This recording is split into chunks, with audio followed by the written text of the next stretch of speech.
Welcome, everyone, to the April 21st Education Committee and Supplementary Regular Business Meeting. I hope everybody had a nice spring break and got a chance to enjoy this beautiful weather. Before we get started, I'm just going to ask if there's anybody in the audience who would like to speak to an agenda item only. There'll be opportunity at the end of the meeting to speak to any issue. But at this point, is there anyone who'd like to come and speak to an agenda item? Okay, then I'm going to turn it over to Dr. McGinley.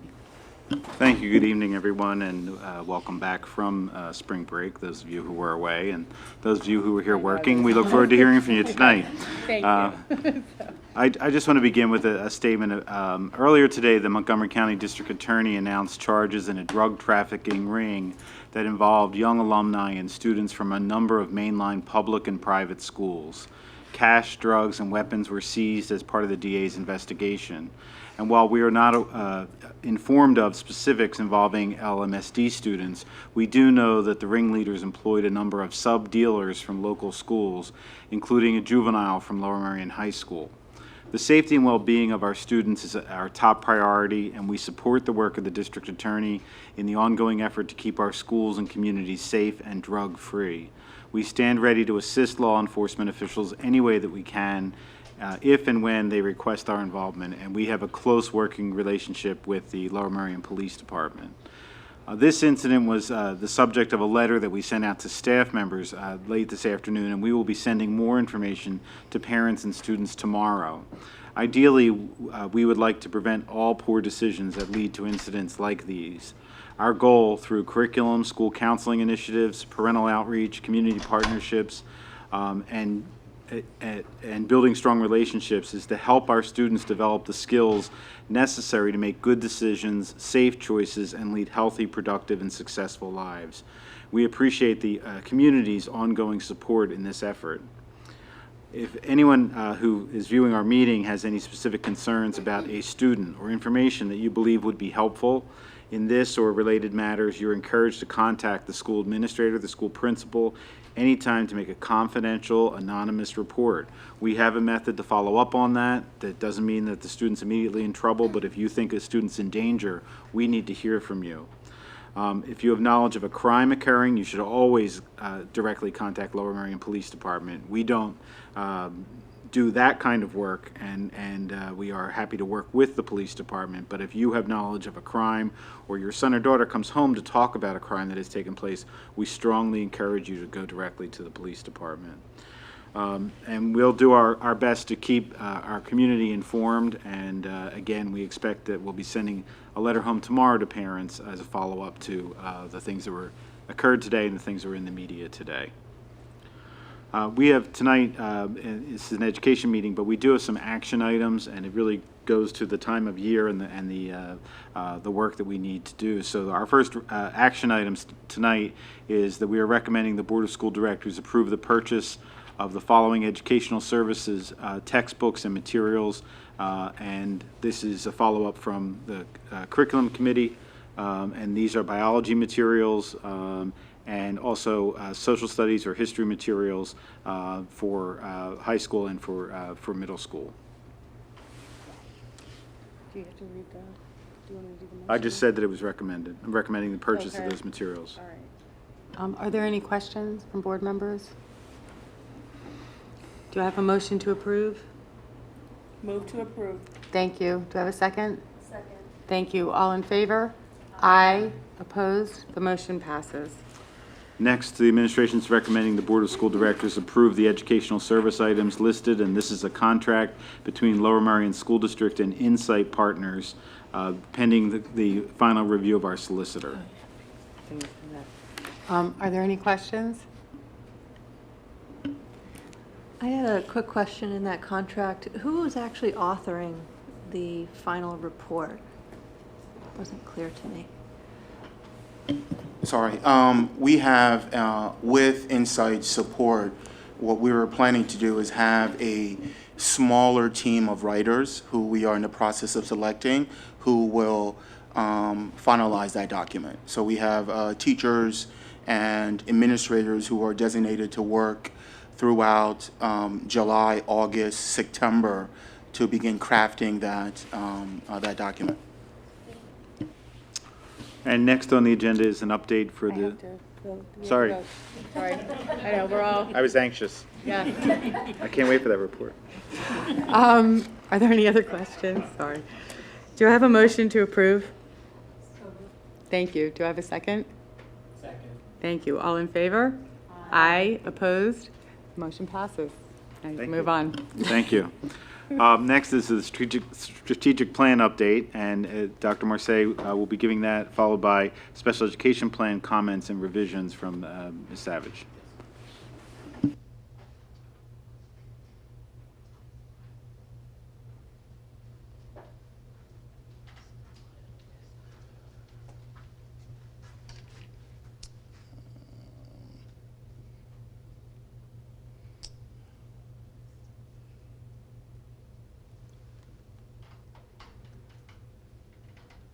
Okay.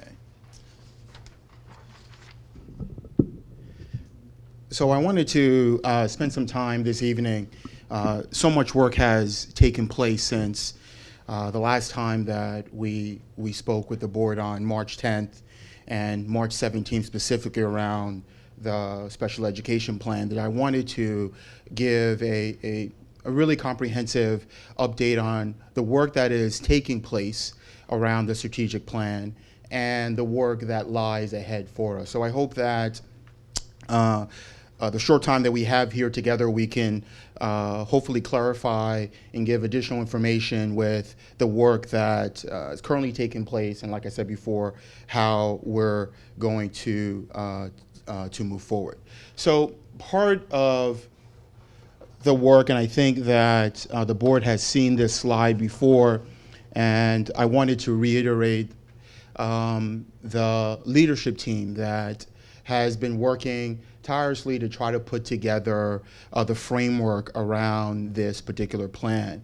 And even though community members obviously can send information or requests to myself or to our designated website, any one of those individuals can help facilitate or answer any questions around the plan, since they're really helping the day-to-day process. And I mentioned before that we're put together every 2 weeks.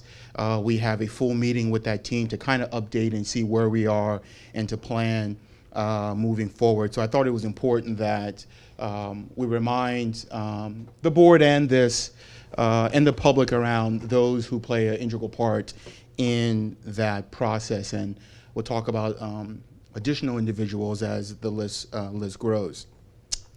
So I wanted to spend some time briefly on this, and it is going to be brief because you're going to revisit this, or we're going to revisit this again at the last slide. But I put this in here because I wanted to emphasize the timeline that we have. And we have 6 months from now to produce a document by November 30th that is due to PDE. And I always like working with the end in mind, and my colleagues who understand UBD would appreciate that. So those are some of the important dates, and if you follow that pattern from the left all the way through, you'll realize that those are some of the really key important dates that we are going to target, but the amount of meetings in between those are numerous. But I wanted to paint a big picture of what that timeline looks like, and we'll talk a little bit about that at the end of the presentation. So here's some areas that I want to quickly update the community and the board around some of the things that have occurred since that March 17th or that March 10th meeting that we had an update on. And a few minutes ago, we approved the contract with Insight Partners. And I'm extremely excited that we have an organization, a firm that has really spent 15 plus years helping school districts, helping for-profit, nonprofit organizations think about the big picture. and more than just a compliance document, but dig deep into some of the questions we presented to you earlier about what we do, why we do it across the board. So part of that methodology is to really think about the conditions that are currently in place and think about not repeating the mistakes that most industries do.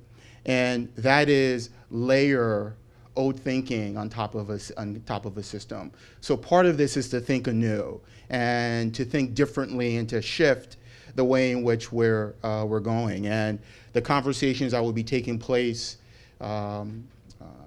tomorrow in terms of the focus groups and throughout the year are going to be really powerful, and Insight is really deliberate and intentional around bringing a tremendous amount of stakeholders involved in that conversation. And if you have an opportunity to participate in one of the open forums, which one starts tomorrow, I encourage you to do that. It's open to the public.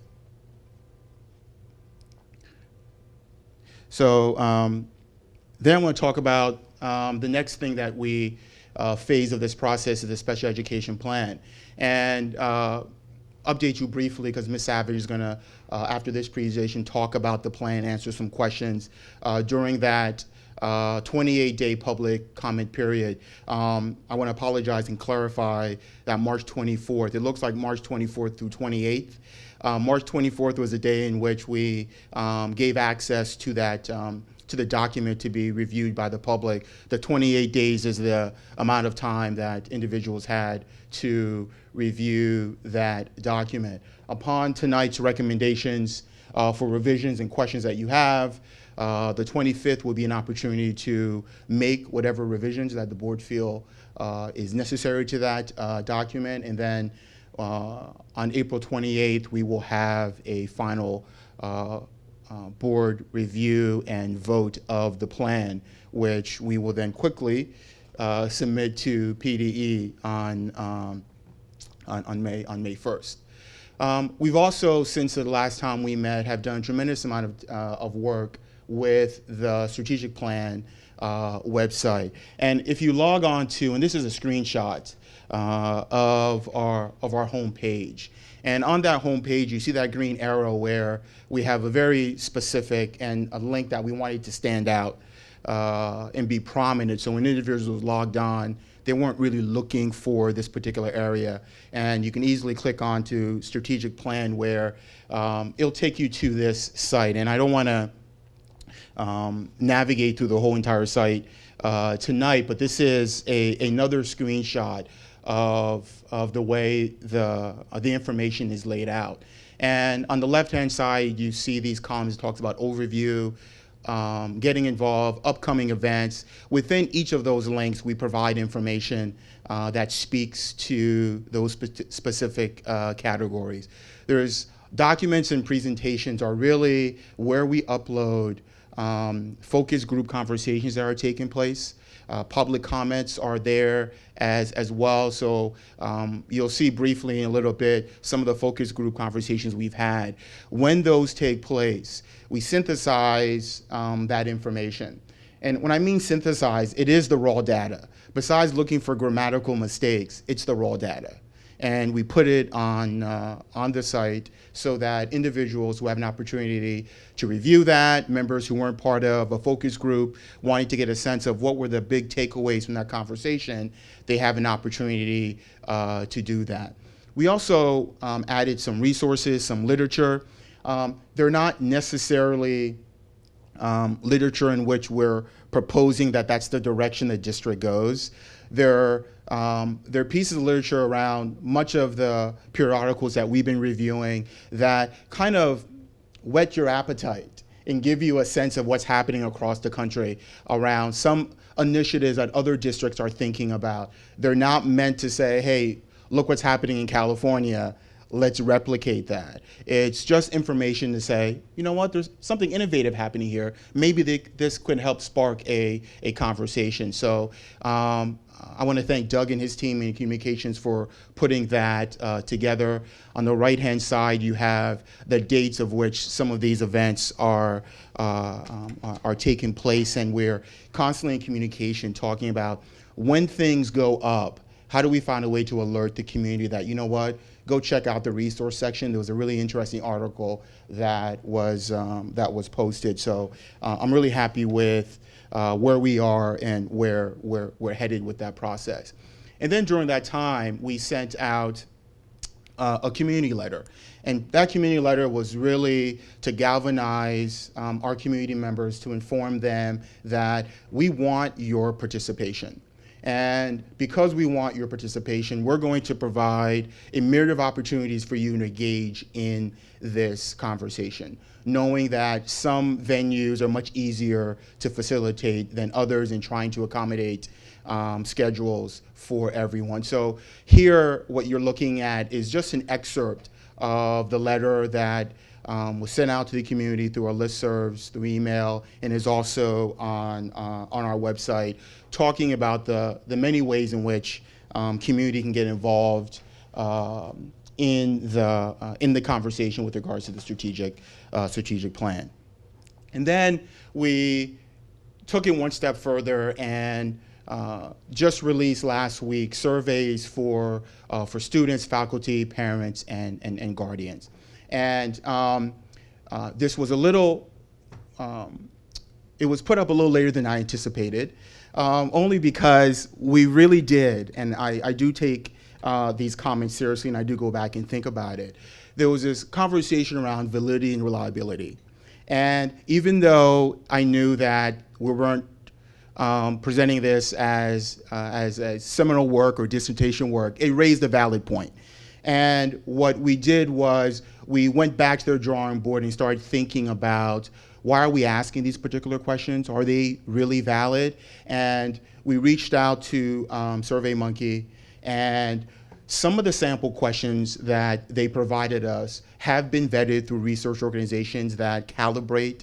Much of the questions were calibrated through Harvard's Graduate School of Education to get a sense of whether or not they were reliable. So we really did take that into consideration and try to work through those to make sure that those questions were as close to scientific as we possibly can when we're giving out a community survey. I won't publish this as work with AERA, but nonetheless, it's really close, and I'm happy with that. So we designed a series of questions for those groups. We are currently working on a community survey, and as we're walking through the parent survey, this aha moment to say, well, these questions are really specific about if you have a student in the district, if you had one. We have lots of community members who don't have that. How do they answer these questions? So we realized that in the coming weeks, we're going to put out a community survey with questions that are a little bit more specific to community members who may not have students or children in the district to participate in that venue. But there are other opportunities, but we wanted to at least give them an opportunity to do that as well. So surveys, questions are coming in as we speak. And obviously that part of that information is unpacking that with the leadership team, trying to make sense of that data. We will give out the raw data. We will synthesize what we believe are some key takeaways that will be shared with the steering committee when we get to that point. Now, this is really, I have to say, my favorite part of this process. And I'm sorry you can't see the intricacies of this, and we will have this in our public venues and obviously accessible to the steering committee and to the board. But we really wanted student involvement. We wanted student involvement K through 12. We knew we had the opportunity to ask middle school and high school students survey questions, and they were going to do that. What we wanted to do was that from K through 5, what were ways in which we can engage those students in thinking about the future of the district, the future of classrooms. And I want to tell you some of the ideas through pictures, absolutely phenomenal. So if there's conversations around transportation and energy efficiency, they solve that. If there's conversations around parking, they've solved that. Pat, you would be very happy with some of the designs and the tunnels that they want to build. So when you go into school, you can easily, like a roller coaster, just hop off underground without things of that nature. So it was heavily embedded around technology. And it's really interesting to see what elementary students are thinking about the future of their school and their community, and they're extremely insightful. So we thought with the elementary principals and the help of Dr. Doria, this would be a really great way of getting elementary students involved in the process. So for many of us, our job here is done, because those elementary students solved some of the technological issues that they're thinking about. And I knew I had a short amount of time tonight because there's a lot on the agenda. I really want to take some really cool snapshots of some of the comments, but I'll share that later. But this is one that really stood out, and amongst so many of them. And they speak to, when they're asked the questions around, what will your school look like with regards to teachers? What will it look like around technology, around transportation, around instruction? There were things like, I could go home and wear a Google glasses and I can just think about my homework and it would project on the screen and send to my teacher.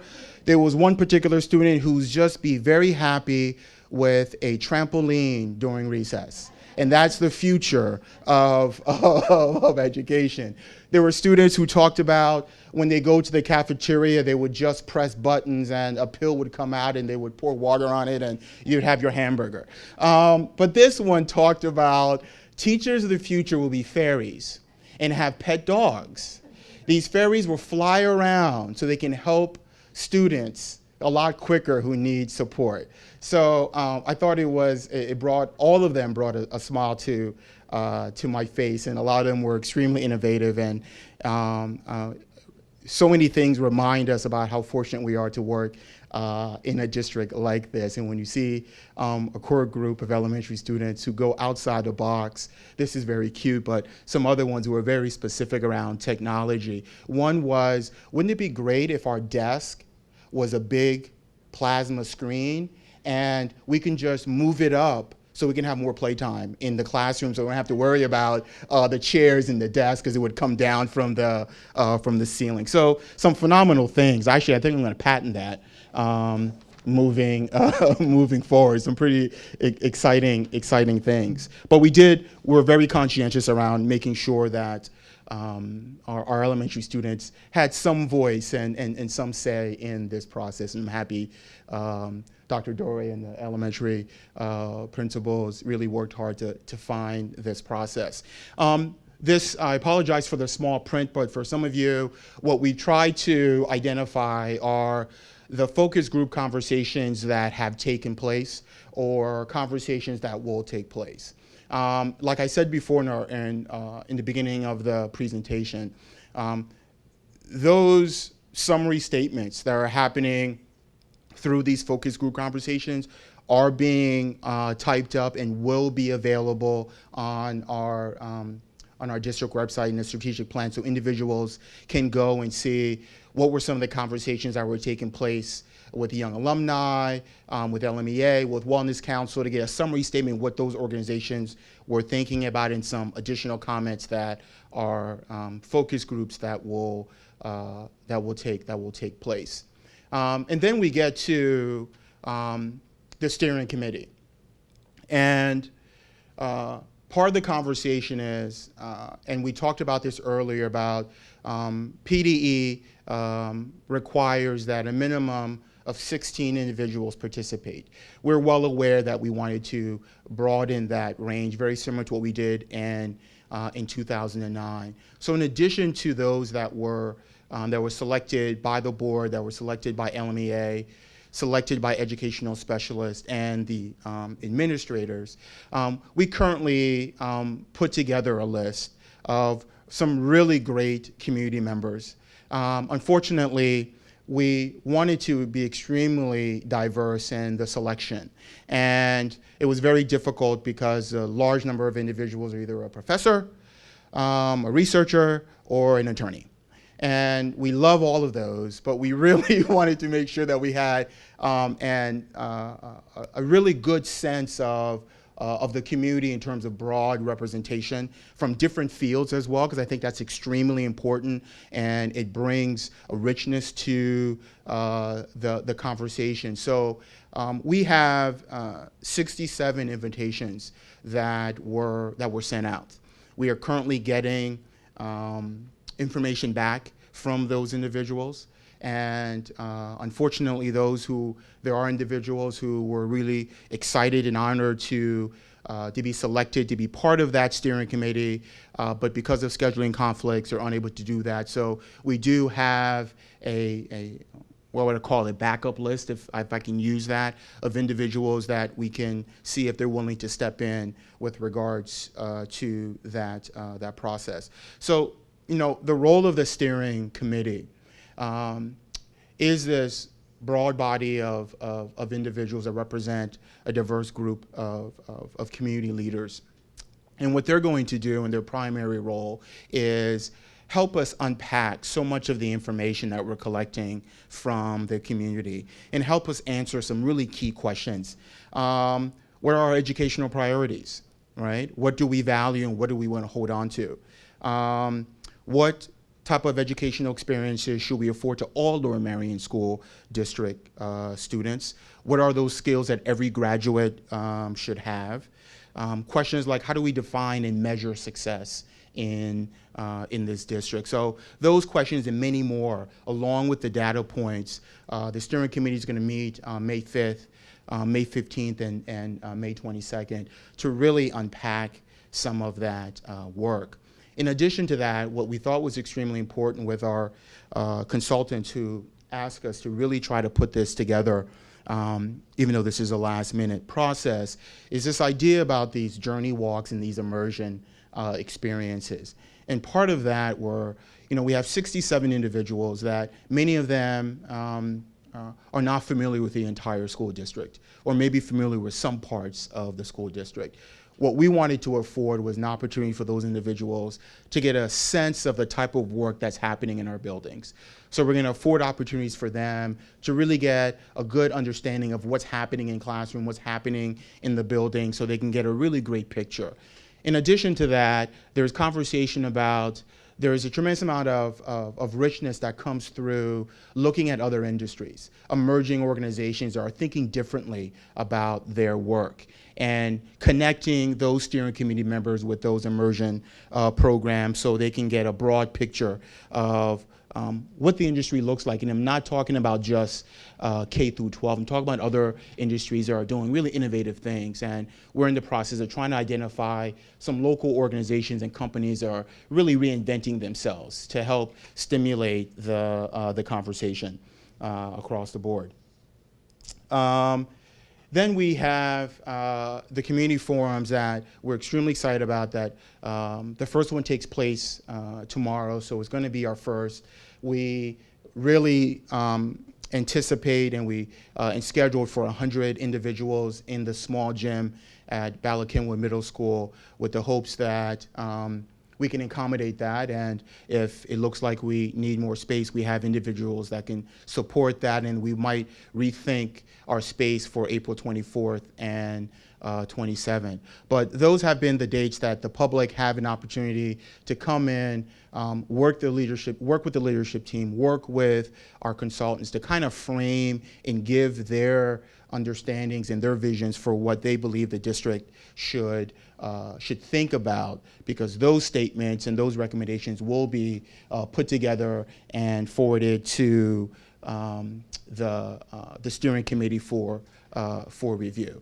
And then the last thing we wanted to do is talk about the fact that we really wanted to give the board an opportunity to spend some time together unpacking some of this work. So there have been several dates that have been identified in the month of April and May.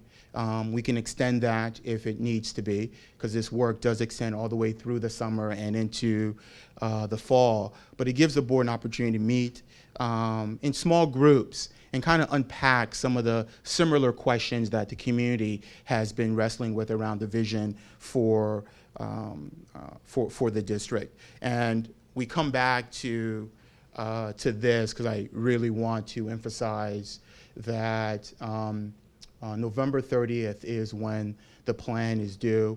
We have a tentative date.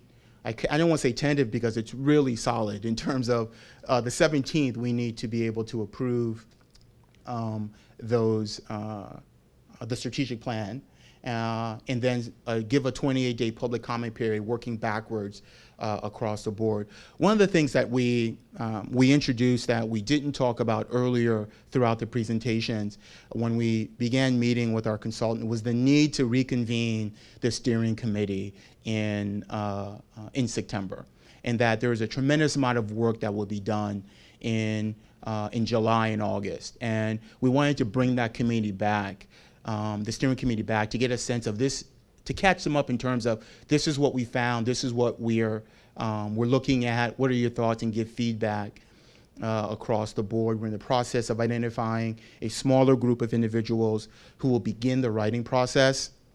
And I want to bring some clarity to the type of document that we're going to submit to PDE. And I think that this, afford me a couple minutes, please. There's two documents, and it's important that we distinguish that. There's a document that, and both documents will have the spirit of our thoughts, right? But one of them is a deeply compliance document. A series of checks and balances. Yes, we're doing this. Yes, we're doing this. No, we're not doing this. Give an explanation of why. Here's what we want to do. Yes, yes, yes, no, no. And we'll share some information later on about what that template looks like. But in addition to that, what we wanted to make sure is that we had a document that was real to our community, to our board members, and to our teachers who live this document every single day. What brings more meaning to that. So though the spirit of the document will be the same, I think the way in which we're presenting it, since it is a living document, will be vastly different. And we will take a little bit more time drafting that public document, making sure that it is readable. What we don't want is a 450-page document that is not really readable. And Insight Partners is working with us and has given us some templates with other schools and communities that they've worked with to say, yes, there's this part of the strategic plan, but there's the part where it goes into action. The people who are actually living and breathing this, you can't give them a 300-page document to go through. So that's something we added, and we thought that was extremely important, but I wanted to make sure that I covered that, because that's been part of our ongoing conversations as a leadership team. So that's where we are with the timeline. I hope that there was a little bit more clarity in terms of the work, what we've done, and where we're headed now. Take some questions before I ask Ms. Savage to come up and talk about special education plan. First of all, thank you very much for the presentation. Sure. We really appreciate it. I mean, I think it's great because when the board first started talking about the strategic planning process a while ago, and we were talking with the administration, we said that we wanted a very inclusive, broad-based discussion, really thinking through a lot of issues that are of importance, obviously, now and in the future, and that we wanted something that could be used. Yes. That we didn't want sort of a laundry list of ideas that kind of went on a shelf and gathered dust. So I'd like to say we really appreciate the fact that you are implementing exactly that kind of process. Are there questions by other board members? I agree. Thanks for the update, and anything that we can do to continue to encourage participation in this very, I think, well thought out process, obviously we want to do. Yeah. I just wanted to check in terms of, and maybe it's too early, but response rate for the survey that was sent to parents right before spring break, and if there is a need for a renewed push just to make sure you're getting what you need. That's a very good question. We are going to do that because there is a small window where we would like to synthesize as much of that information prior to May 5th. So if you can think about today's date and what happens, it's a short window. So there is going to be a push in the next couple of days where we're reminding individuals about that process. This morning, I sent an email to our principals asking, please, whatever you can do in light of everything that's happening to remind students about their ability to go onto this the site and take the survey without having to really push the envelope and take away instructional time, considering the winter that we've had. So we did do that this morning. In terms of responses, we have our largest response have been from parents. As of 12:30 today, we had over 900 responses so far. The student and faculty are hovering around 500 that number. So we know that this week we're going to continue to kind of ramp that up and remind individuals that the opportunity exists. It will remain open for a long time, but as part of the leadership team, we're hoping that enough people take that survey where at least we can begin informing the steering committee on some preliminary thoughts about what the community, faculty, and students are saying. Great, thank you. Yeah. Questions? Diane? I'm sorry, I didn't see. Thanks, Wayne. Sure. So just quickly, you mentioned that you were going to try and get a community survey up, and that's for people who don't have kids in school, or for people who had kids, people like me who don't quite fit into the category of parent, but I have recent grads. Yes, yes. So, Always a parent. so that's, yeah, true. But you said you wanted to get that stuff in by May 5th? Well, we understand that because of the tight window, and we know now that we have the consultants, there's lots of things they wish they could push a little bit further in terms of that process. What we want to do is give enough data to help inform. Because this process will happen and the steering committee will have an opportunity, because we're creating a separate portal where steering committee members, through a separate link, will have access to a tremendous amount of information throughout the months of July and August. And we're going to be feeding that information. And that's why we thought it was extremely important to reconvene again in the early fall to say, here's where we are. Here's some additional information that we have collected since the last time we met. How does this shape the conversation any more or any differently than when we were in May? So we know that the community survey might not be out in sense of that process, but we are hoping that with the open forums, that it gives another opportunity for individuals, if they're able to make it during one of those 3 days, to give input about their particular thoughts. Okay. But we will take that data, regardless of when we get it, and we will filter that to the steering committee to say, here's some of the raw information we've collected. Okay, and I guess, Doug, we had spoken, and there was a discussion about an alumni survey, or like a recent alumni survey. I think the recent grads, those who are in college now and those who are out in the workforce probably have, having been through the entire system, have some thoughts on how well prepared they were, what they wish they had gotten when they were here, and they're kind of ripe to have that information. So I didn't see that on your list of surveys, and if we could get something together for particularly the recent alumni, I think that would be We very can do that. I informative. know that tomorrow, the alumni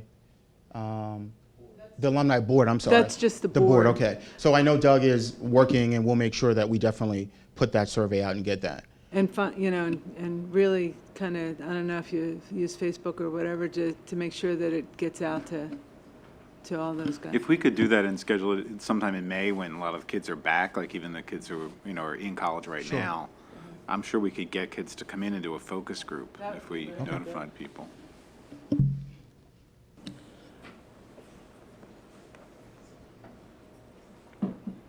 Can do that. I did have a question. Thank you for the presentation as well. Could you give a little more specifics on what folks can expect with the community forums and how they'll be set up, and then how that information will be disseminated once people have provided some feedback to the district? Sure. Part of the conversation that will take place is really about insights delivery on getting all voices heard. So this opportunity is not a lecture. It is not an opportunity to hear 2 or 3 people talk. It's really an opportunity to have the community kind of shape the agenda, to say this is where we are as a district. Here are some of the questions that have been asked. What are some major conversations you think the district should be having right now? And part of that will be facilitated through choice, right? So individuals will come in and say, I really am passionate about this type of conversation. We will rally other individuals who share that same passion, and they will work in smaller groups to say, you know what, I found 3 or 4 people or 6 people or 20 people who are really committed to some technology issue. And we want to really unpack that and be able to solicit enough information, enough feedback so that we can deliver a set of recommendations to the steering committee. So the sense that really lives up to the open forum. So the way in which Insight develops their community conversations is gives individuals the opportunity to set that agenda, to say, I'm really interested in having this conversation. Who else in this group is willing to have that? And then you'll have individuals who will be the only person who's really interested. We give them the choice of saying, you know, you can continue to do that, unpack that, give recommendations, or is there another group of 15 that are having this conversation you think you can kind of blend into and provide input? Once that information is all collected and the raw data, besides grammatical and making sure we get the right penmanship in terms of is this what it's saying, that information will be posted on the strategic plan website. And I think one of the conversations I've been having with Doug is the ways in which we inform the public, something is up right now, right?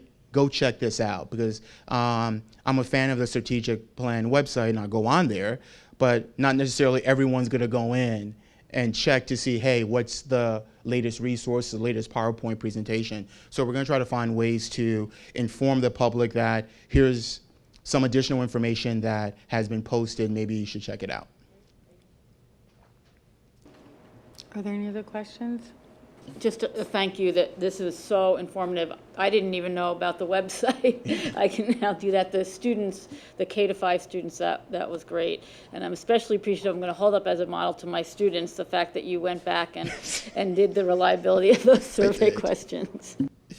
But it was, I want to tell you that it was extremely helpful to do that, because we saw the differences in the type of questions we're asking and whether or not we're getting the appropriate responses. I do want to say that that we did receive 5 to 6 comments from the community, which we addressed immediately, because we did see a connection where some of the Likert scale questions flipped in terms from greatest to least, least to greatest. And there were 4 or 5 questions where individuals said, you know, if you're not reading this correctly, you might forget that the Likert scale changed, and all of a sudden the next 4 questions, you're going from greatest to least, least to greatest, and that might be confusing to anyone. And you know, obviously you kind of get a sense, you look at that and you say, no, I understand it. But then we start getting to 3, 4. And on the 5th one, we realized, let's take a second look at this. And what we did is we went back without interrupt the integrity of the survey. We went back and gave some directions and to give a little, a statement that says that please be mindful that the scales will change from question to question so that people don't fall into that process. So those comments and others have been extremely helpful. Others not so, but but that's okay. It's a learning process for me, and I try to process it differently. But many have been, and we've reacted to those recommendations. Yes? Oh, great. Any more? Okay, so then we'll...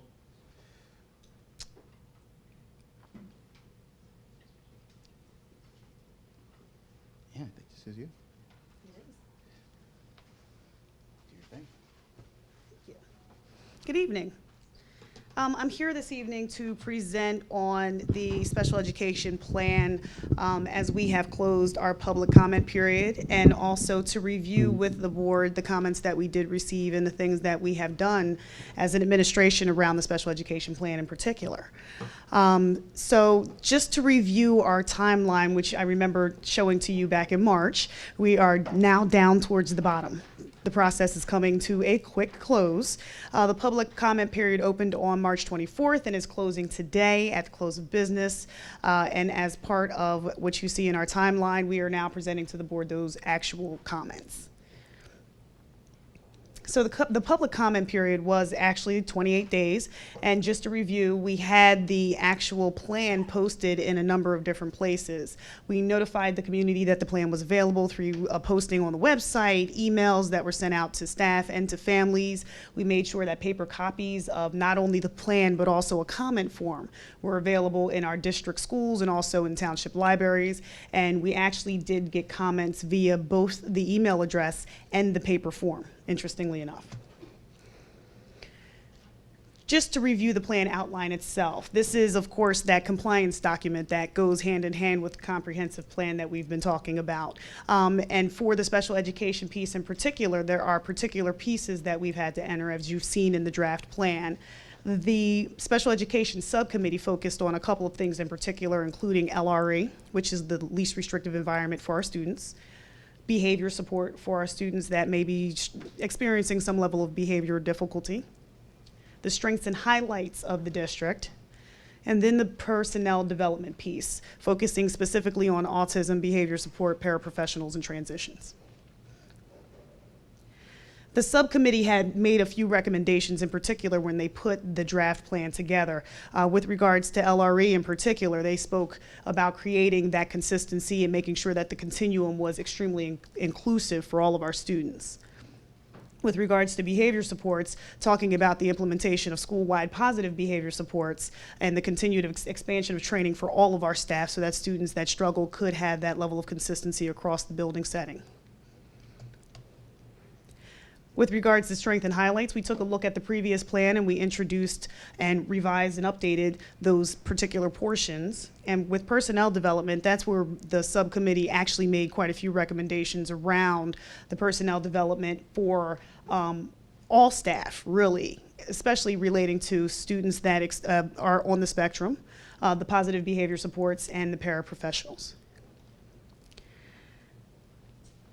The public comment period, we actually did something different this time. I actually attended a committee for special education meeting on April 1st, and Karen Fox, the president of the CSE, was kind enough to open the meeting early for us. So we began at 6:30, and we had a period where parents that were interested could actually come and ask questions about the special education plan, as well as provide suggestions, and if they had a comment that they wanted to write on a paper form, they could provide it right then and there.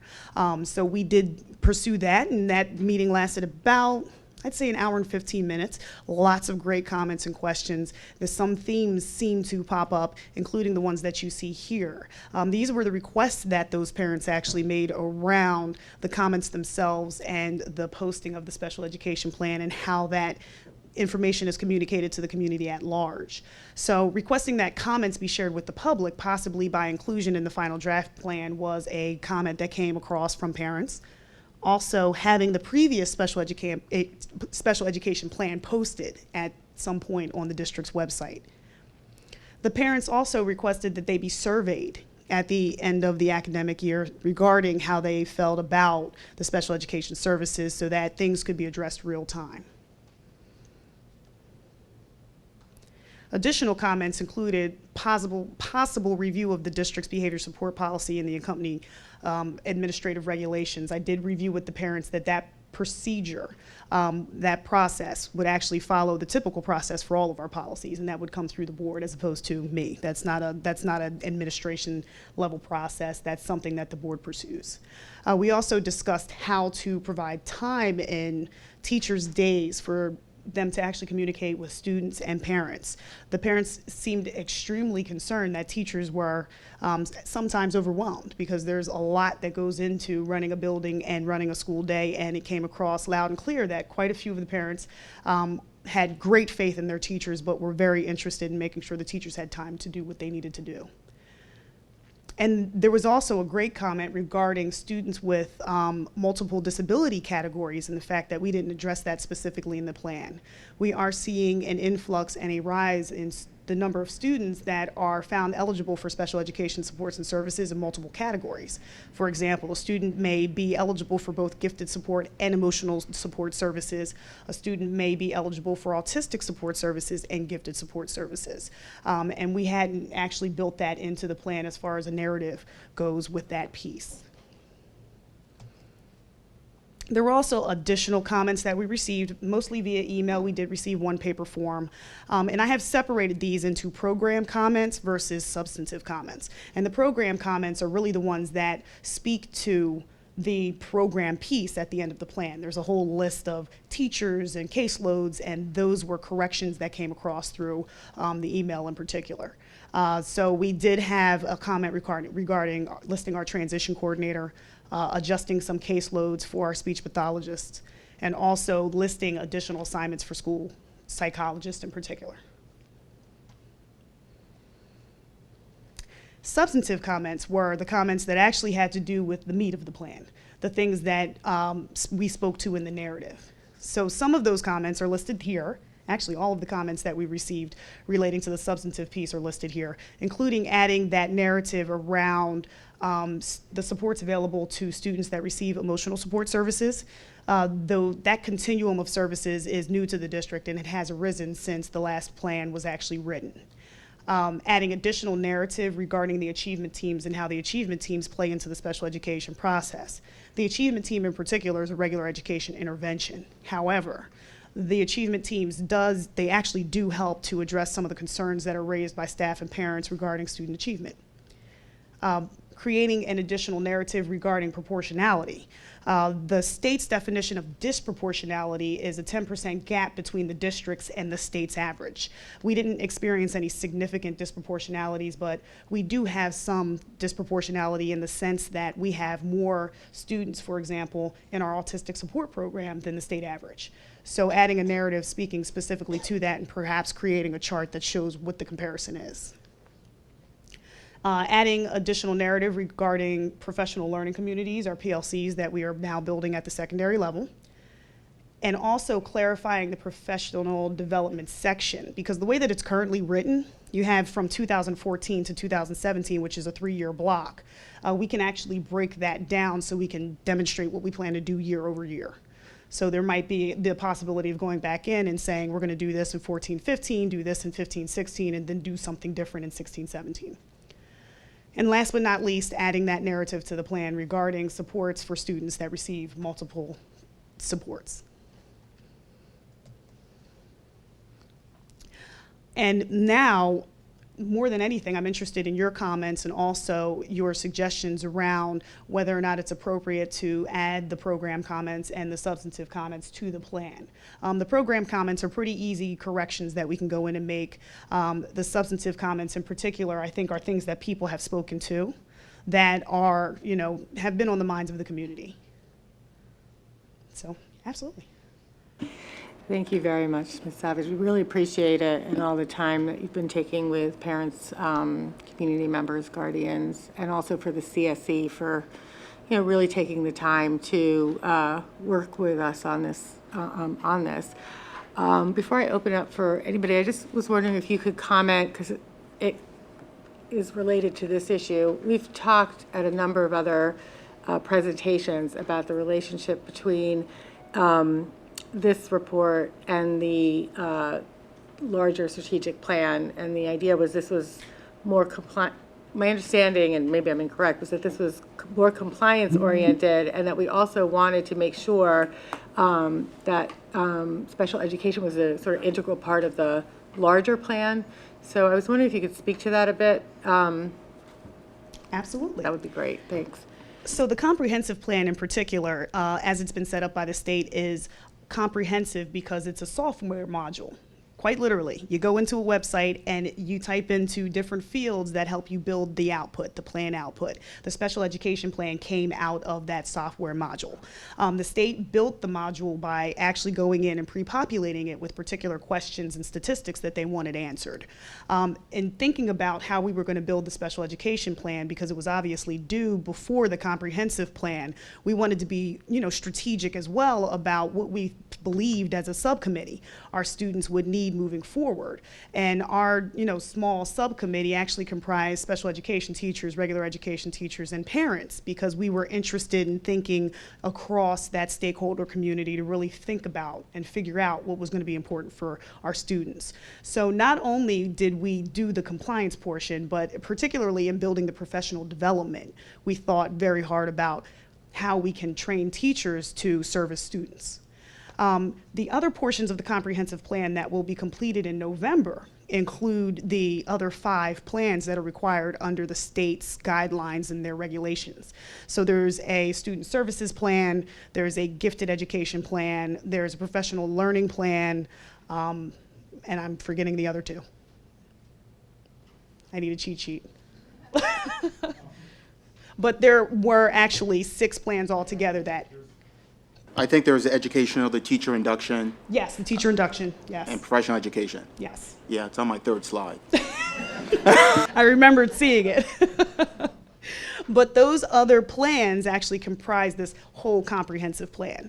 And what Dr. Marseille has been doing with the steering committee and the leadership team is doing the same thing that we were doing with the special education plan, thinking strategically so that we can actually plot where we'd like to be 5 and 10 years out and make that fit. Make actually the compliance piece fit with where we'd like to be. So in thinking strategically about what we need to get to, we can always backpedal and then back map into what we need to demonstrate right now for the state for compliance purposes. Okay, thank you. I guess what I'm trying to ask is that some of these additional, what you're calling, these substantive comments, Right. In terms of whether they should be in the, this plan, or if they should be in the broader plan, and I'm assuming that special education sort of issues will be interwoven in the broader plan as well. So Yes. I don't actually have an answer. I'm just asking this question. Yeah, I think what's extremely important is that every piece of data that we are collecting throughout this journey is information that will be shared with the steering committee. So this report, which is why when we solicited volunteers, we wanted to be very deliberate about the amount of work and the amount of reading that's going to take place if indeed you decide that you want to be part of the steering committee. There is a lot of pre-reading that is going to be required. We're not checking in or handing in homework assignments, but part of that would be that we are going to facilitate and create an opportunity for people to access documents and get feedback on those documents, because all of that is going to help inform the larger comprehensive plan. So we would be remiss not to engage in thoughtful conversation, unpacking of the recommendations of the special ed subcommittee in terms of how does that look over the broad picture around professional development, around supporting students' needs, around what we call the instructional core, which is teachers, content, and the curriculum. I think that to the extent that the plan serves as a resource document for parents in the future, it's important to address those substantive comments as an appendix to the plan. So, adding a narrative about the achievement teams, that sort of thing, breaking it down year by year. If you're a parent who's thinking about locating here or has a child with disabilities and you want to know what the district's working on, it would be useful, given the input that we already have, to include that at least in an appendix, whether or not it goes to the state. Because you have a lot of good input here, and it's not, I mean, it's not something that, some of it we have on hand and some of it would require some work, but I think it would be respectful of the parents who had the input and then a useful resource for parents in the future. Oh, absolutely. And the other good thing about the special education plan is there is the possibility for revision into the future, because when we are finished the comprehensive plan itself, we can go back and revise the special education plan with the approval of our advisor from the Bureau of Special Education and make sure that everything lines up correctly. So, I mean, the substantive comments in particular, I agree with Dr. McGinley in that it may be more appropriate to set it up as an addendum or to address it in the later revision that would go with the comprehensive plan.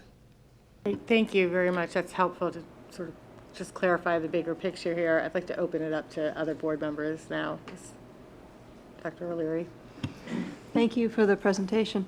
On the April 1st meeting and the public comments, you have sort of two slides, but they're not, they're sort of separate from the substantive comments. And they're actually, I think, broader than the Yes. plan. I mean, they're more about, I don't know, they just seem to be slightly different.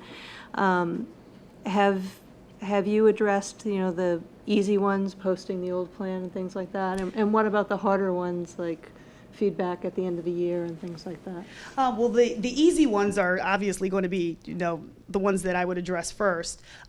Making sure that the comments are shared with the public. All of the comments that we have received are contained in this actual PowerPoint. So the public is at this point, by virtue of the board meeting, receiving all of those comments. Request to have the 2011-2014 special education plan posted is an easy one as well. Now that we have a strategic plan website, that would be something that is more than reasonable to put on the website. With regard to the request for the survey, Sheila Kanicki, Karen Fox, and I will at some point sit down and plot through what this looks like for CSE, and we can put a survey together. Actually, the year before last, CSE sent a survey out to parents that contained quite a bit of information that the district then took back and used to really shape some of the programs. So that is a possibility, and that's something that we can do later on in the year as well. And you're right, there was kind of a split in the comments that came from the CSE parents, because not only did they comment on the plan, but they had larger questions, they had larger suggestions around our overarching continuum of services for the district and what that looks like. It was a great conversation, and they actually offered quite a bit of information around their perceptions of, how special ed functions in the district. So I don't know if feedback from the parents, is that something we solicit in general? Like, should that be feedback from all parents or just CSE? There might be additional thought that needs to go into that. Absolutely. Before you jump into the survey. Sorry. Are there other questions or comments by board members? Sorry, Marissa. I guess just to answer your question, Savan, about the comments, I guess I would agree with Dr. McGinley, using the kind of American Administrative Procedure Act, Federal Register as a model, just to somewhere in an appendix or something, say the comments and the extent to which you're addressing them. Some easy, you can say now that's on the website. So in addition to just the presentation here, it seems like relatively little work to ask you to also include that in the plan as something, and then that is there kind of for the record. Absolutely. Are there any other questions or comments? No? Okay, thank you very much. No problem.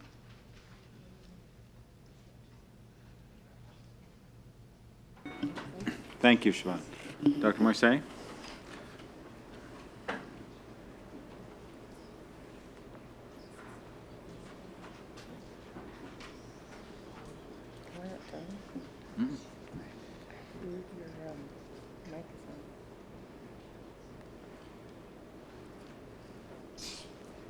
Bless you.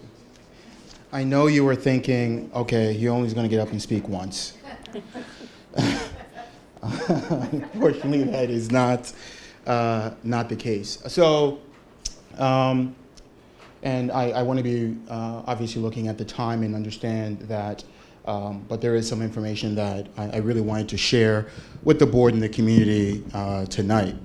And part of that, or that conversation, is that we need to take a look at the work that has been taking place the last 5 years and give a summary statement to you to kind of capture some of that process. But it's extremely difficult to capture the work of the district or the last 5 years in a short presentation. It doesn't adequately give credit to the teachers, the students, community members, parents and guardians, administrators, current and former board members who have invested countless hours in implementing a very bold plan. But we understand that, and I like this quote because I think that with every step we've taken along this process, we've seen things from a different vantage point. Things that obviously in hindsight that we're very proud of in other areas that we know we need to continue the work moving forward. So part of this is a glimpse of some of the goals that were identified in planning for this current plan, and giving you a little bit of information about where we are across the board. And the items that are in a different color are items that were mandated by the state, where the state gave specific requirements to say this has to be part of your strategic planning process. And I'm going to review those in the first initial slides, and then go back to some of the other areas that that we as a district, when very similar to this process that happened in 2009, the steering committee gave their input and said these are some of the core areas that the district wants to move forward to, and they're identified in that process. So I want to say that this is the component of the strategic plan. And Ms. Savage was talking about some of the reports that embody that particular process. And I just want to give you a glimpse of the fact that this is a massive document. One that we learn from experience to be mindful about our intentionality and our focus across the board. And how do you make that into a living document where there's so many components of that plan and report? But the big part of the report falls with no due respect to the special education, student services, educational technology, teacher induction, and professional education. They all kind of intertwine into that academic standard and assessment document, which brings all of those kind of seamlessly together into not a 300 or some odd 400-page document, but 182 pages. Still a lot of information to unpack and digest. We had 12 goals. And within that 182 documents, we had 55 strategies and 85 activities.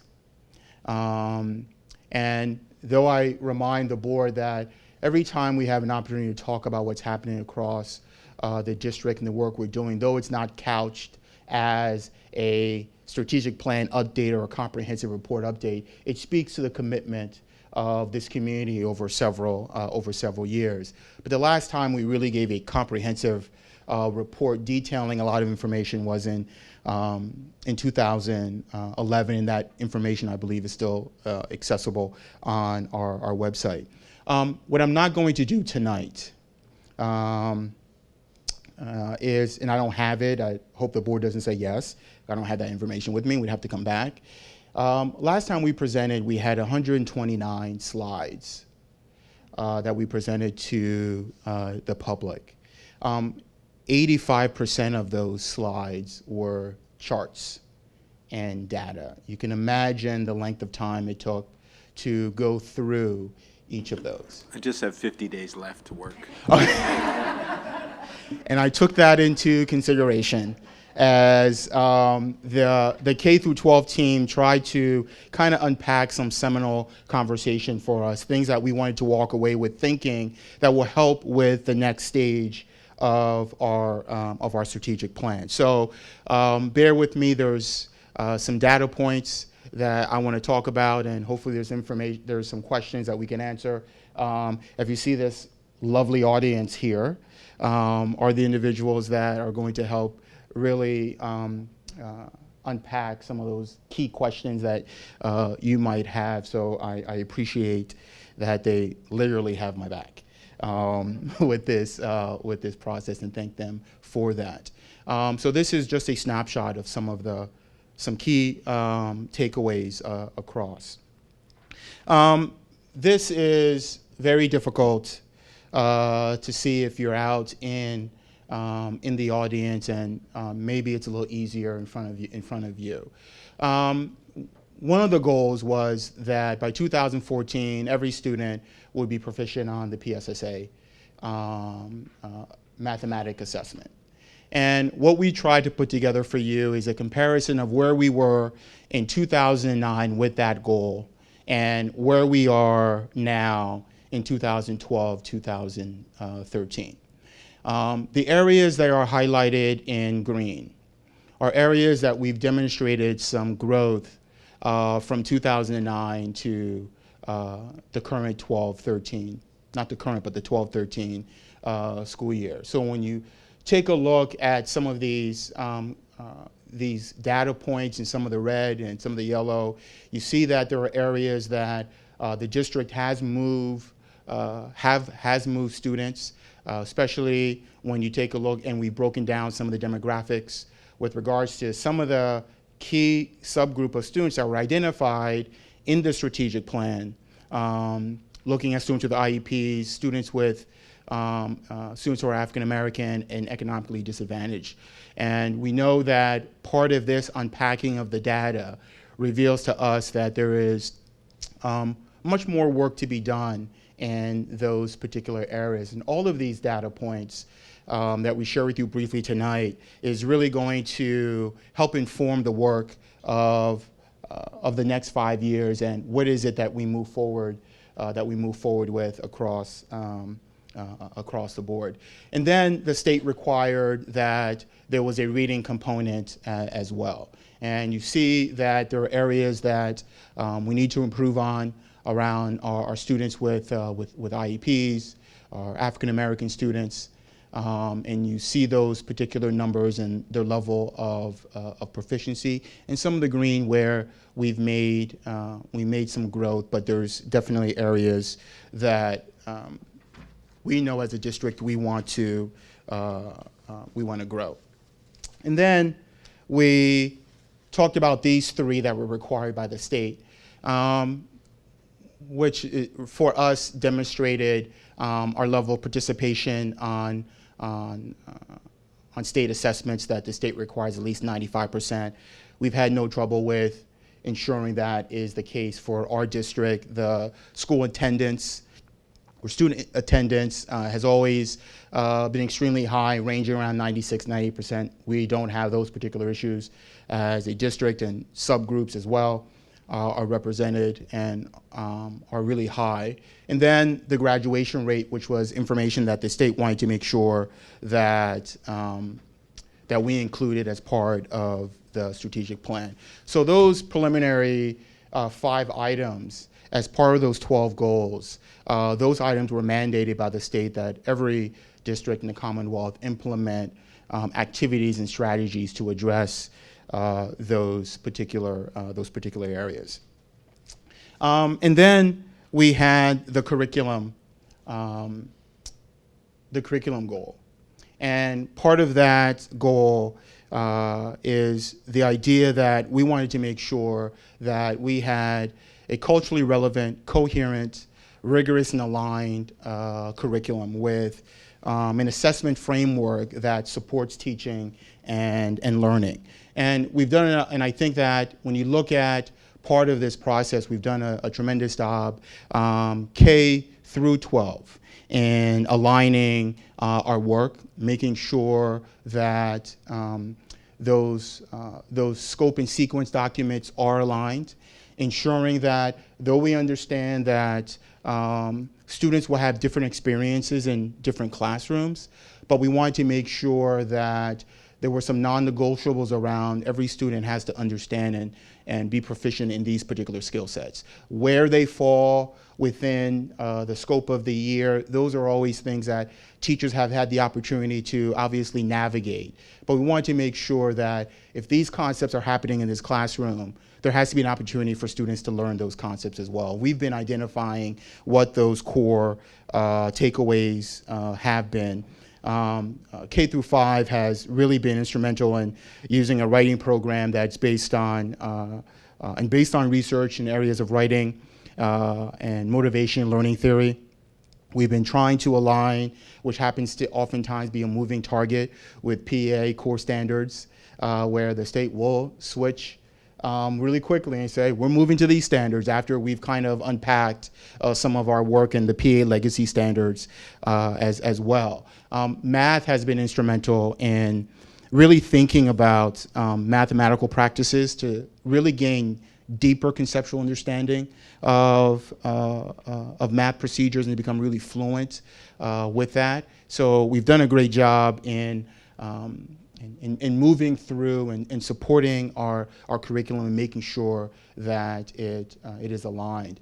We've been doing a tremendous lot of work, and we'll touch up on that later, around the issue around cultural proficiency and ensuring that there are multiple stories from multiple perspectives that are taking place, and with our cultural proficiency cadres and other works that we've been doing that has supported us tremendously. We've gone through a 2-year process with Dr. Asante, who's helped us to think about some of the essential questions that are embedded in curriculum maps.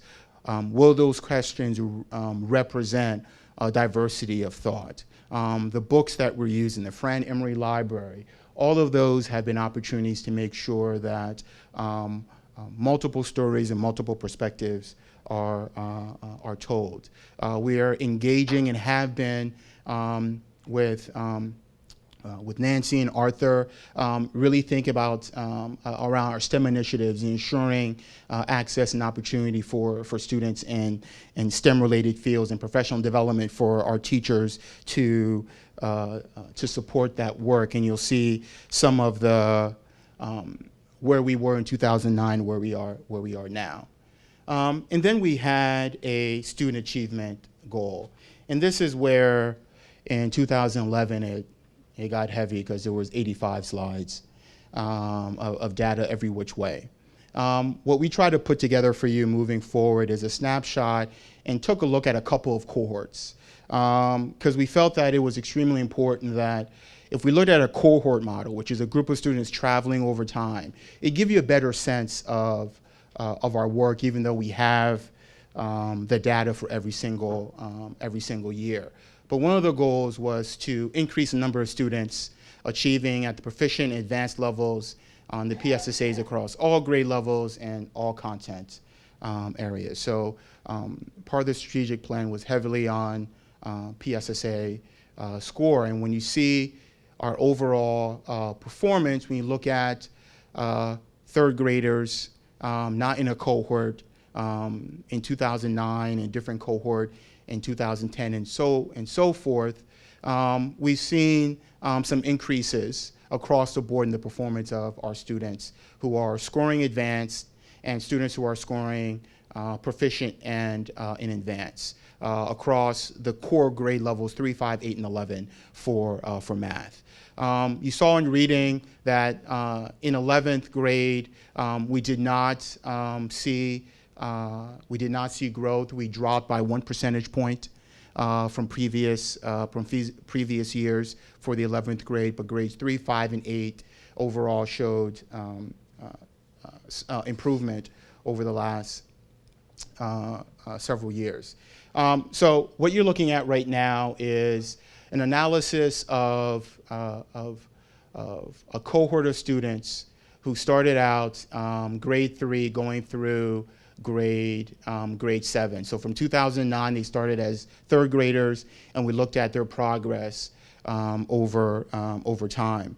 And what we see is that we have seen improvements in the number of those students who are reaching advanced, who are moving, or high number of students who are reaching the advanced status. And our numbers over the last couple of years have remained steady around the 94, 93 percentile.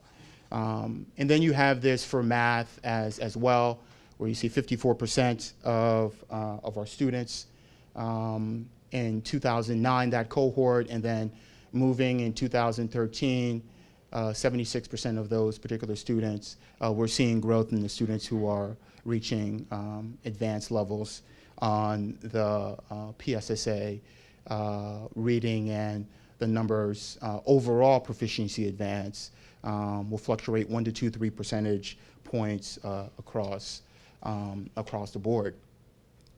But I think really the beauty of the plan really speaks to this quote, and it's really about opportunity and access. And in 2009, the community was extremely committed around opportunity and access, in ensuring that all students were afforded the same opportunities as others. So when we took a look at the achievement gap goal, and the big takeaway was significantly decrease or eliminate the achievement gap for all African American students and other students. You see that there are areas that from the elementary to the secondary, we've made some significant changes, and not just our practice, but the programs that we offer during school, after school, and other summer programs as well, K through 12. So we're very deliberate in talking about the last 5 years about not only cultural proficiency, but identity, and the impact that has on teaching and learning, and making sure that students feel as a valued member of their institution and feel that they can find success. And we've put together programs that have tried to address that, and programs that will continue to exist moving forward until we reach our ultimate goal. And part of this also is some specific information, the strategic plan, with the work we've done around SATs, AP enrollment, and honors enrollment. And we're extremely proud. Obviously, as a district, we have high number of students who across the board are performing extremely well on the SATs. And what continues to happen, though they're going to change that format, is that over the last 5 years, we've continued to outperform the state and the national averages by 100 points. We've seen an increase in the number of African American students who are sitting for the SATs based on some after-school programs that were developed years ago to have a more centralized focus on that conversation. We're seeing that our AP enrollments across all subgroups have increased. The number of students who are scoring 3 or higher over the last 5 years has maintained around the 86, 87, 88. In 2011, I think it was 91%, but on average, 88% of our students, or 87% of our students who sit for those particular assessments score a 3 or higher. Seeing a lot more African American students not only enrolling in AP courses, but taking more than one AP course, and that has to do with the original conversation on opportunity and access, and thinking differently about the ways in which we do that.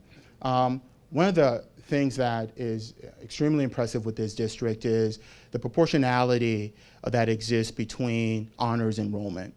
And that many years ago, there was a tremendous gap between the number of African American students you would find enrolled in an honors level class versus Caucasian students. And of all the gaps that we are working tirelessly to close, and this is an example of how we really close that. And one of the examples is the idea that at Lower Merion High School right now, of the African American students sitting in a ninth grade class, over 70% of those African American students are enrolled in at least one honors level course. When we took the proportion of the population of Caucasian students, that's 73%. And that's phenomenal in terms of our commitment to ensure that at a very early age, we start making sure that we break down unintentional barriers that would prevent students from accessing that, and then providing supports for those particular students that we believe can push their way into that process. We made significant increases in our IB. It's not where we want to be in terms of that, so that's an area that we want to grow in, but we did have increases of students who are enrolled in the IB program as well. So those areas that we are closing the gaps in those particular areas that were identified. But then there are areas that we need to continue the work. And what you're looking at is a cohort, current 8th graders, in 2009 who were in 3rd grade. And you're looking at the proficiency of those students on PSSA math versus Caucasian students who are at the 95, 97 percentile. And you're looking at how that gap has existed for the last 5 years from grade 3, and how it's taking some dips, but yet that gap is large, and we're looking at 22% that the work continues in terms of that process. The same thing with grade 3 reading as well. In 3rd grade, that gap was at 28%, and we're looking at a 25.2% gap that has not fluctuated the way in which we would like. We also took a look at another cohort, and we wanted to show you grade 4 through 8 and look at some of those numbers as well. But though there are slides that we are not happy with, we wanted to share that with you as well, to continue to shine the light on the work that we need continue. A slide that I wish we had more of, and we show this every single day, and actually it's on my back of my jacket right now, is what we're really proud of is how we have looked at how we've narrowed this gap in reading for grades 4 through 7 in that particular cohort. These are strict cohort groups. Yes, and I want to be very glad you mentioned, I want to be very specific that these are students who travel with each other throughout those 4 or 5 years.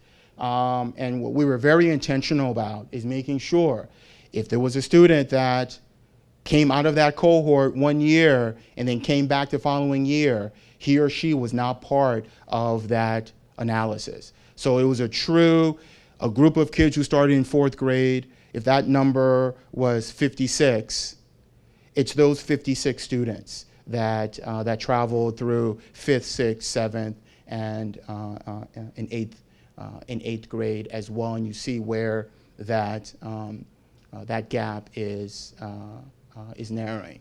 And then you see some performances of our African American students around grade 3, grade 7, where you will see some increases and some dips. One of the things we wanted to highlight is the number of students who are moving into the advanced category, but still hovering around that 70-some-odd% proficiency rate for proficient and advanced as well. Same thing for reading grades 3 through 7. Massive increase in the students who are moving into the advanced category, but still around that 70-ish percentile that we're looking at. And then we talk about some of the improvements that we need to see. One of the areas that we, obviously a majority of the areas, but our IEP students and some of their performances, and we see some dips in their performance, but moved up to the 70th some odd percentage points. But like the fact that we're seeing a larger number of those students scoring advanced. Here's what it looks like for reading, and the overall to the right, which is proficient and advanced students as well. And some of the work, one of the other goal areas that we have spent a tremendous amount of time is talking about ways in which to address the holistic needs of our students. And our team has done a phenomenal job of putting things into place and recognizing the increased concerns around student and family stress and depression and anxiety in youth.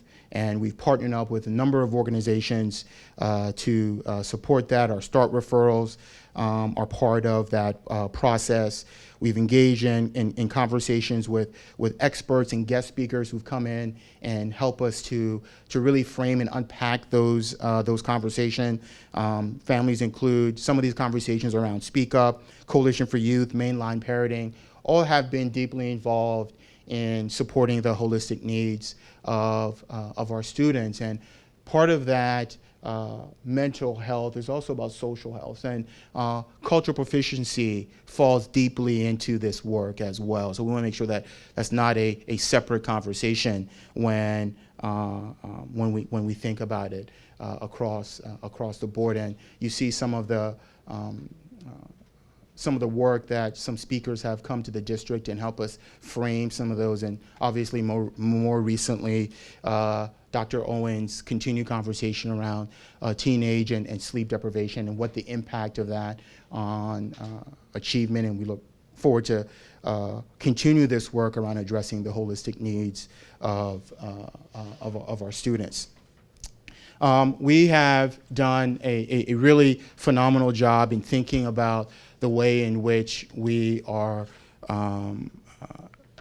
communicating to our constituents. Doug and his team, if you look at where we were in 2009, has jumped leaps and bounds in terms of creating a system where we try to update the community as much as possible, engage in two-way conversation to support some of this work. The website that was relaunched was extremely powerful to support that. Alumni newsletters, the videos that are taking place, community comments that take place, partnering up with Comcast for internet access. We've done a really great job in transforming where we were a district in 2009 to where we are now with our communication plan. And then obviously Pat's work and his team in thinking about how facilities plays a larger role in this particular process. The LEED certification with the high schools is extremely important to the community in terms of carbon footprint sustainability, but it's not just about the building, it's about the curriculum that wraps around that to support our students.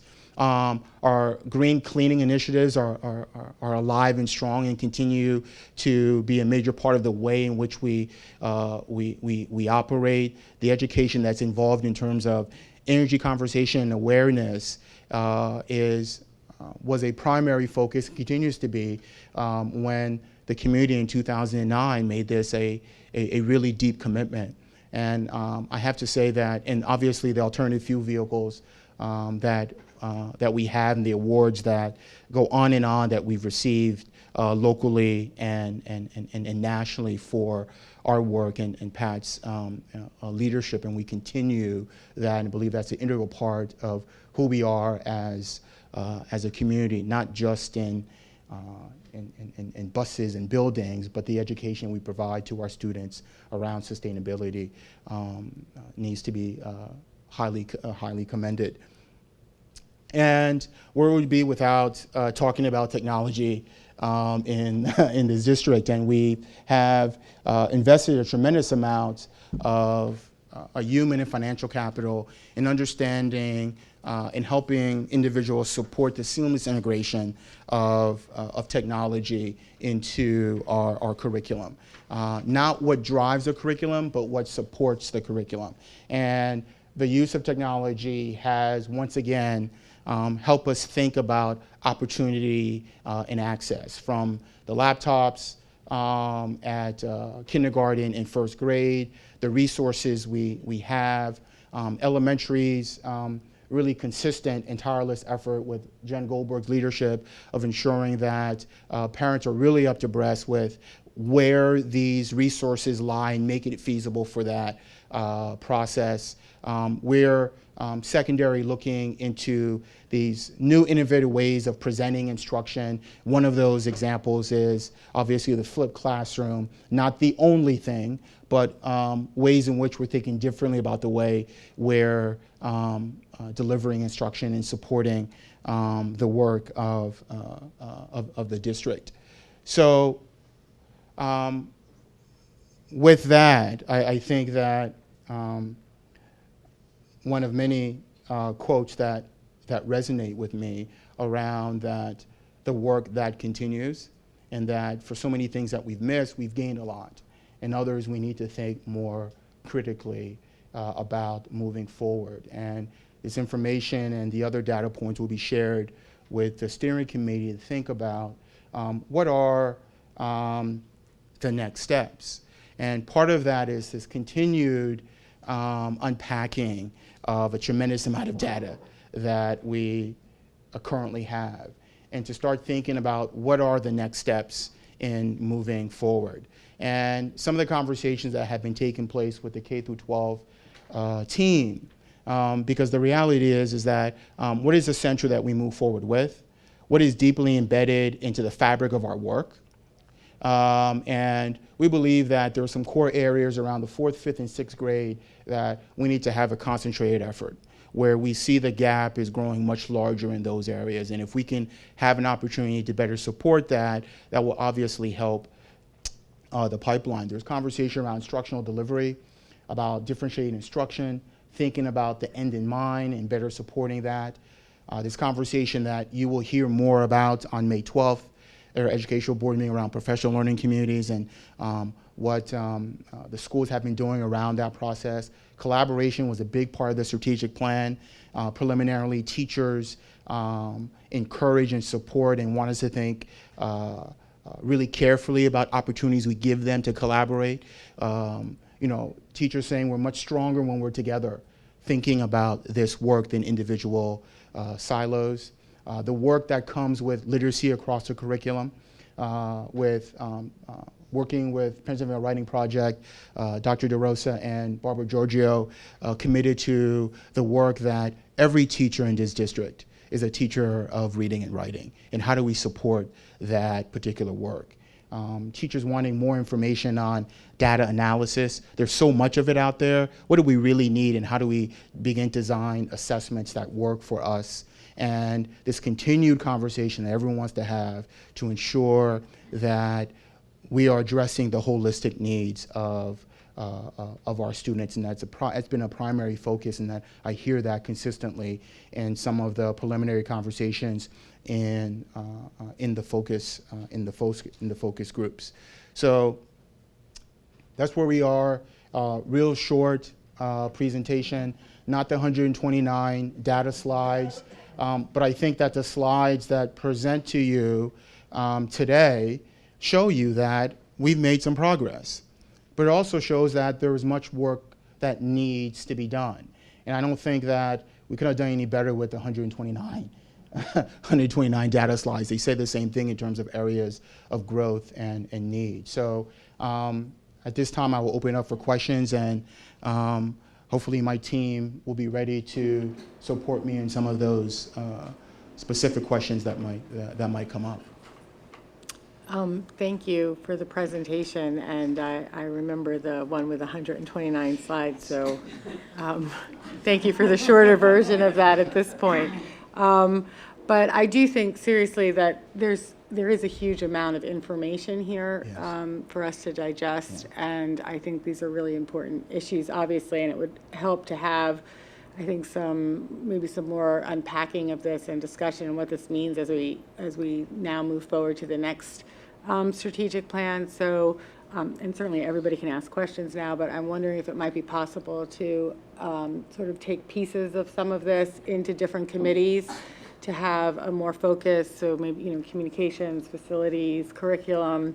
Well, curriculum would be multiple. And I know that there's already a packed agenda, so maybe we need to think about, I always hesitate to say an additional meeting or something, but I think it would be helpful, as we start to move forward, to be able to kind of unpack this a little bit. And it's obviously really important information, and that's just my suggestion. But of course, people are absolutely, can ask questions here, but maybe if we know that we're going to be able to have a longer conversation. And Yeah, I think it's a great point, and unfortunately, I did not practice what research says, that you have to be very mindful of the number of data slides that you present. I'm not. This is not. in This one is meeting. absolutely not. So I agree with you, we need to I pack know it. what it could have been, Yeah. and so I realize it's actually a miracle you were able to get the information and get the gist of the Yes. information that's important. So that was not meant in any Yeah. way as a criticism, but just that there is so much information here that for us, to really unpack it and kind of think through. Okay, so, we see where we've made progress. We see where we still need to make progress. Do we have any sense of why and what we might be able to, what we need to think about moving forward? I think might be useful. So. I just wanted to make a comment, and I had a question. Just also thank you for, obviously, this took a lot of work to gather and then synthesize and summarize the information, but I think it was a really good overview of snapshot of where things were and where we're going. And just one thing I'm interested in, and maybe this can become a topic for, future discussion here in a committee. But, there's, especially in the last few years, I think it's challenging for teachers to kind of innovate and fulfill all the requirements and just, the baseline of what has to be done versus what they'd like to do, and be creative. And especially if we're targeting these core grades, it'd be great if we could, in some way, hear from teachers themselves about some of their challenges. Maybe it's a committee discussion or here, just so we can highlight. And it'd be great if kind of supporting teachers with some kind of pull-out in this, in terms of, the holistic classroom. So you're probably way ahead of where I am on this, but I just wanted to put that out there, because I think this, it's just ambitious and hard and all that. Well, I think that you raised a great point, and I was smiling through that process because I'm really looking forward to the feedback comprehensively around what our teachers are saying and want to. And I think that our collective work is a deep understanding and empathy around the day-to-day challenges that exist, that we implement as a district, and then unfortunately outside interveners who pile on top of Right. that. And I think what anecdotally what we'll find when we unpack this is that there's three words that can really really encapsulate this. Teachers want simplicity, clarity, and focus.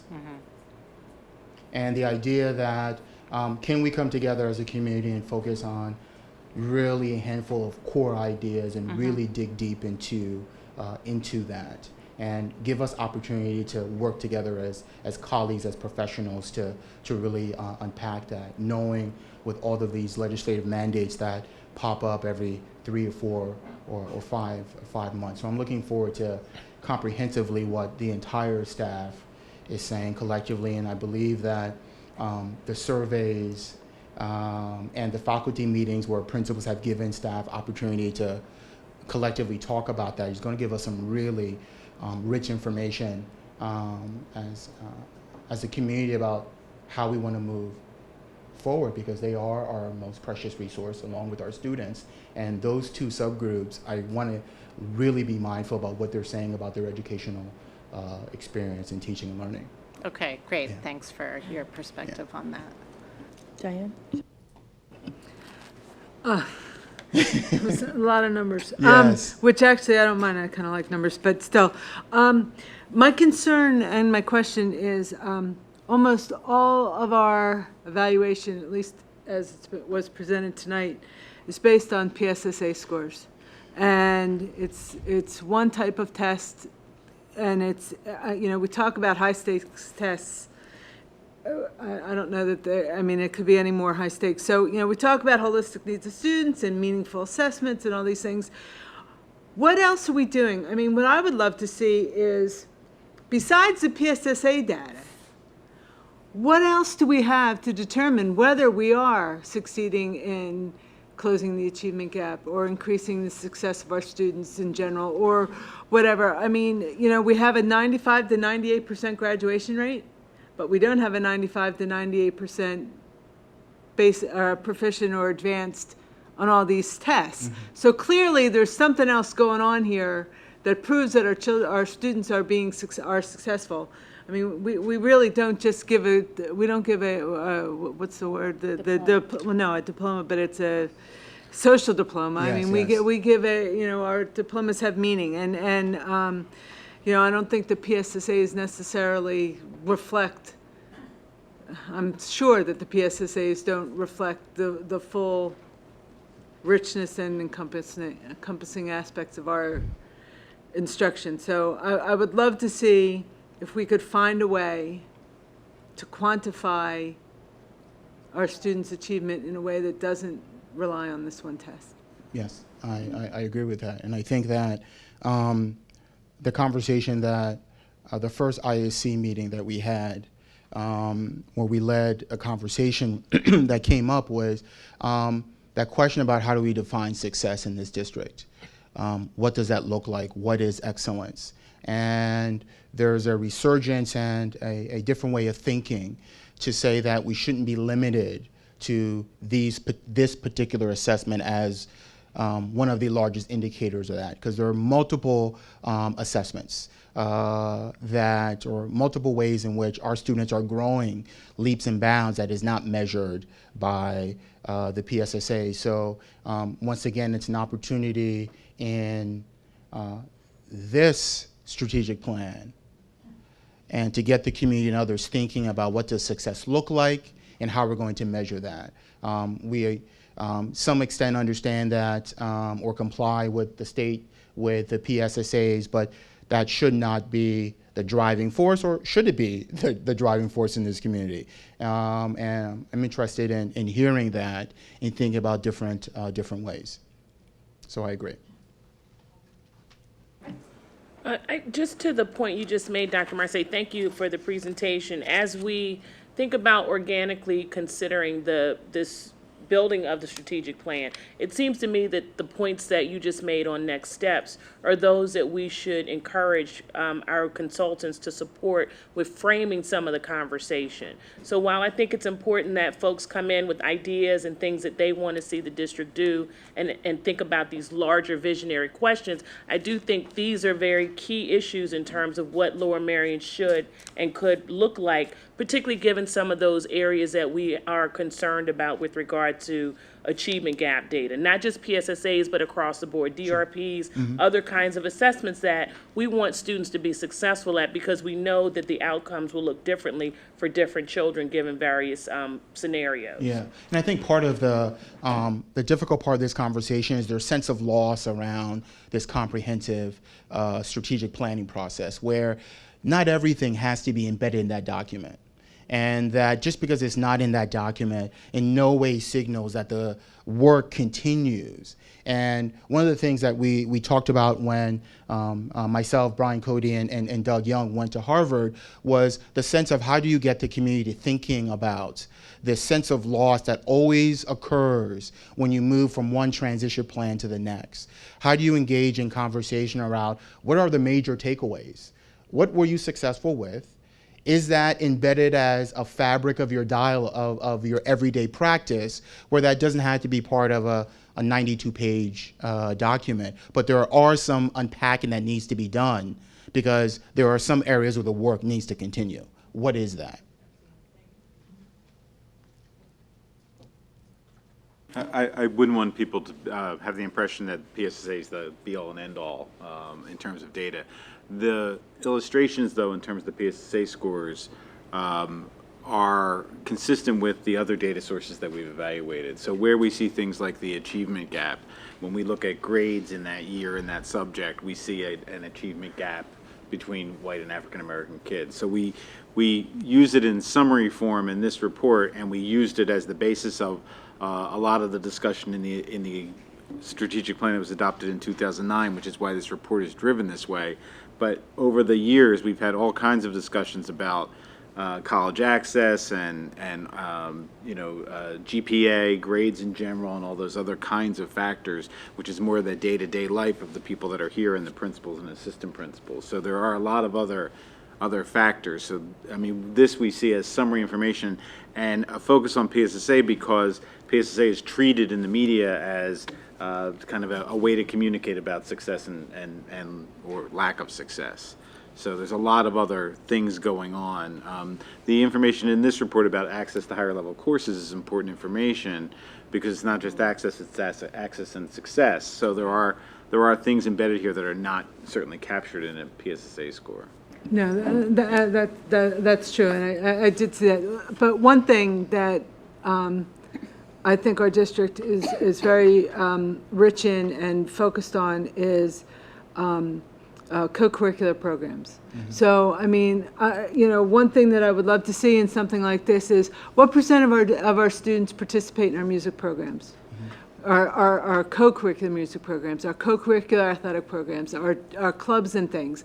I mean, our students are getting tremendous value out of those activities, and I think,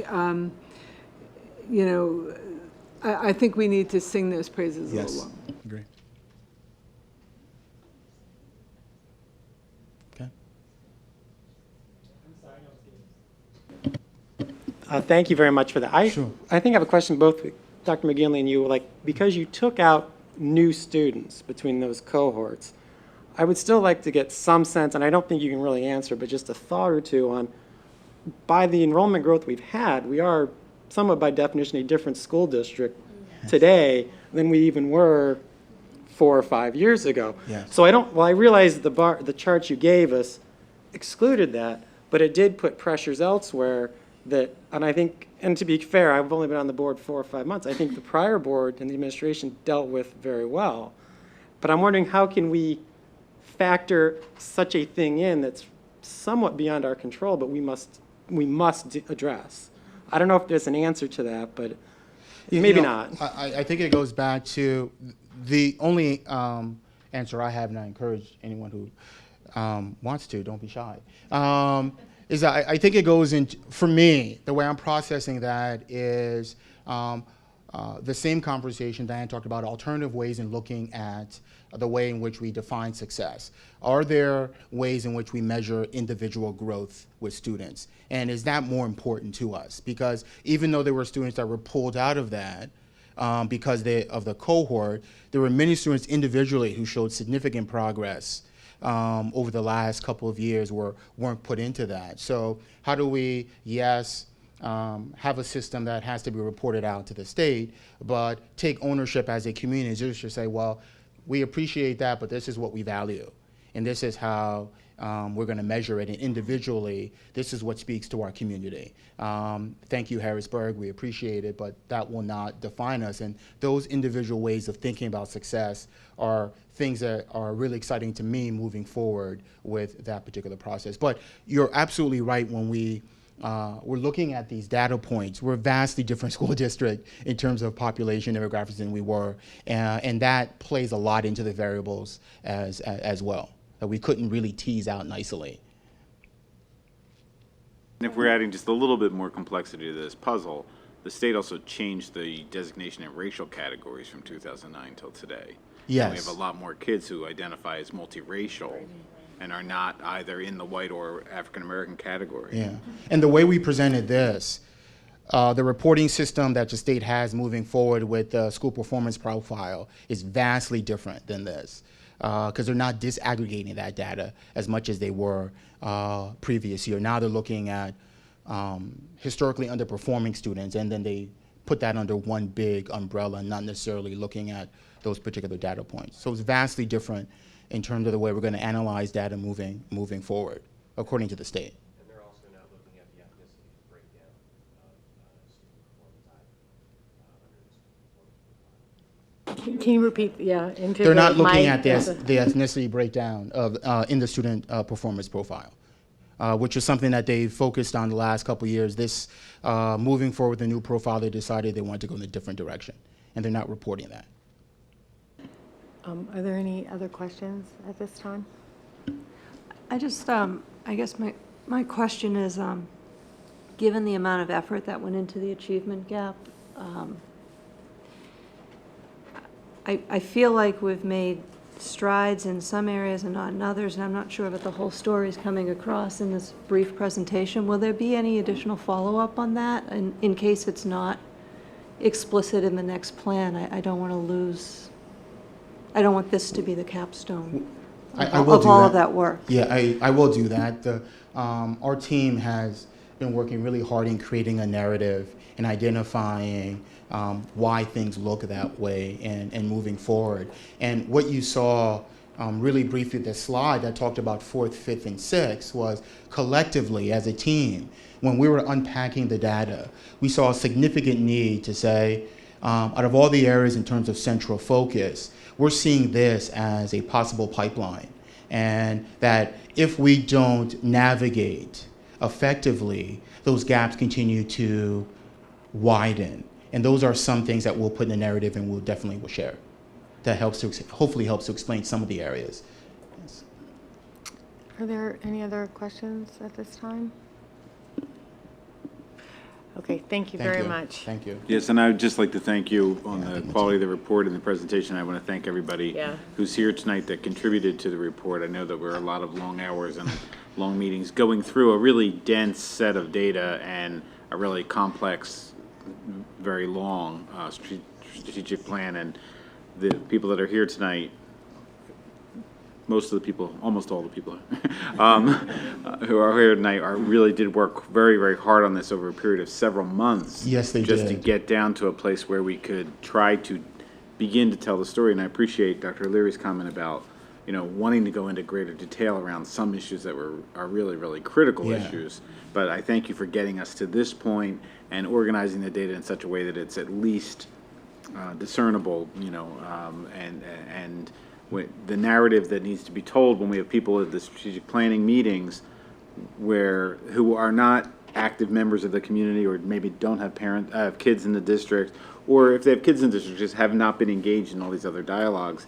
It has to get down to what's the story we tell about this issue so that the group can wrap their heads around it and then hopefully move forward. Yeah, thank you for saying that. Yeah, and I want to echo that statement because I had the easy job of coming up here and presenting the slides, but the unpacking of hundreds and hundreds of data. I remember talking to Brian and his team, and there was one when you talk about unpacking, we had 335 slides just for one subgroup. Right. No, I know. And we're talking about how are we going to tell this story with 335 slides? There's no way. And that was one subgroup. So they really did a phenomenal job. And thank you, Dr. McGinley, for recognizing that. I want to echo those sentiments. Yeah, and the board would like to as well. And again, I think this is a great starting point to be able to have, you know, maybe some more discussions in committees that'll let us sort of, you know, be a little bit more, I'm not even sure we need more slides. I just think we need the time to sit down and kind of, you know, go through them on a top, you know, subtopics and being able to ask questions. So we really appreciate that. And imagine we'll see if you're in committee meetings. I think we're through our agenda at this point, but I would like to offer anyone the opportunity now to come and make public comment. If you would like to make public comment, please sign in with Ms. LaPera. Is anybody Okay, well, with that, I would like to thank everyone for attending this evening, and we are adjourned.